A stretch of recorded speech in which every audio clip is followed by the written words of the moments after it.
शाम के 3:30 बजे थे। गर्मी का मौसम था, लेकिन सूरज की तेज किरणों के बावजूद घर में एक अजीब सी ठंडक पसरी हुई थी।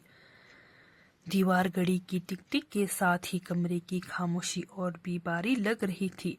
तभी फोन की घंटी बजी। नीता, जो अपने घर के कामों में व्यस्त थी, उन्होंने फोन उठाया और धीरे से बोली, हेलो, कौन बोल रहा है? दूसरी तरफ से एक कांपती हुई आवाज आई, बेटा, मैं दिव्यनाथ हूँ, तुम्हारे बाबूजी। तुम्हारी माँ बहुत बीमार है, घर में बिजली चली गई है, शायद तुम बिजली का बिल भरना भूल गए हो। नीता थोड़ी देर के लिए चुप रह गई। आवाज इतनी कमजोर थी कि उसे समझने में भी मुश्किल हो रही थी। उसने धीरे से कहा, आप कौन है? लगता है आपने गलत नंबर मिला दिया है। दिव्यनाथ की आवाज फिर आई, बेटा, मेरा बेटा हमेशा मुझे फोन करता था, इसलिए मुझे उसका नंबर याद नहीं।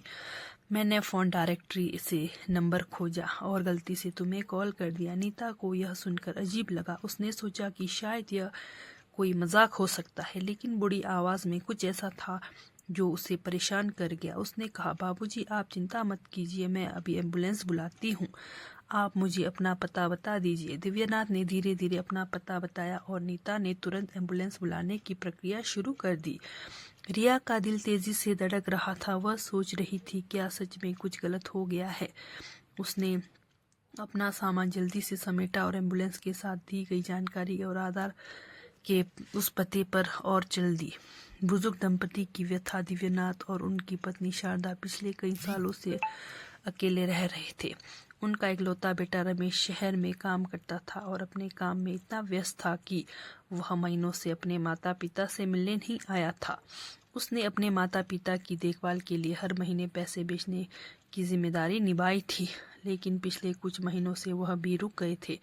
अंजलि की सेहत दिनों दिन बिगड़ती जा रही थी। घर में राशन की कमी थी और बिजली का बिल भी नहीं भर गया था, जिससे उनका घर अंधकारमय हो गया था।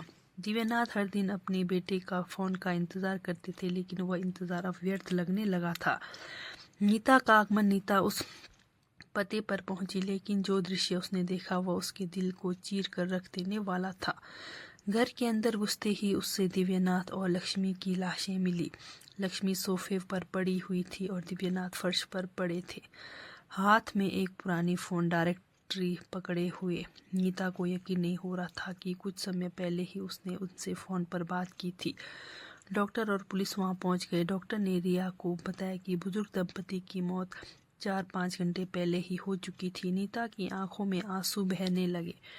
उसने खुद को संभालते हुए डॉक्टर से कहा, यह कैसे हो सकता है? मैंने उनसे थोड़ी देर पहले ही बात की थी। पुलिस अधिकारी ने नीता से पूछा, क्या आप इन्हें जानती हैं? नीता ने जवाब दिया, नहीं, लेकिन उन्होंने गलती से मुझे कॉल कर दिया था।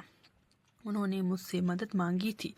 बेटे की बेरुखी। पुलिस ने जब रोहित से संपर्क किया तो उसने कहा कि वह बहुत व्यस्त है और अंतिम संस्कार के लिए नहीं आ सकता।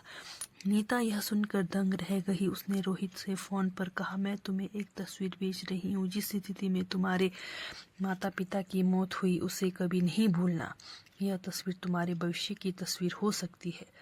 रोहित ने नीता की बातों को गंभीरता से नहीं लिया और फोन काट दिया। नीता का दिल दर्द से भर गया। नीता ने सोचा कि कैसे कोई बेटा अपने माता पिता को इस तरह अनदेखी कर सकता है।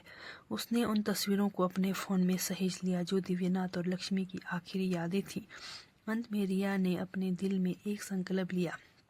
उसने दिव्यनाथ और लक्ष्मी का अंतिम संस्कार किया और उनकी यादों में एक छोटा सा स्मारक बनवाया।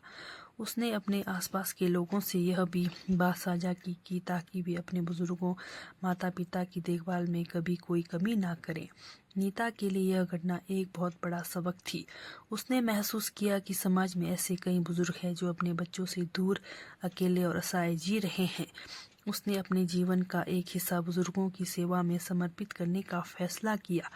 कहानी का अंत इस बात पर होता है कि हमें अपने माता पिता की देखभाल को अपनी प्राथमिकता बनानी चाहिए, क्योंकि एक दिन आएगा जब वे हमारे साथ नहीं होंगे और तब हमारे पास पछतावा के अलावा कुछ नहीं बचेगा।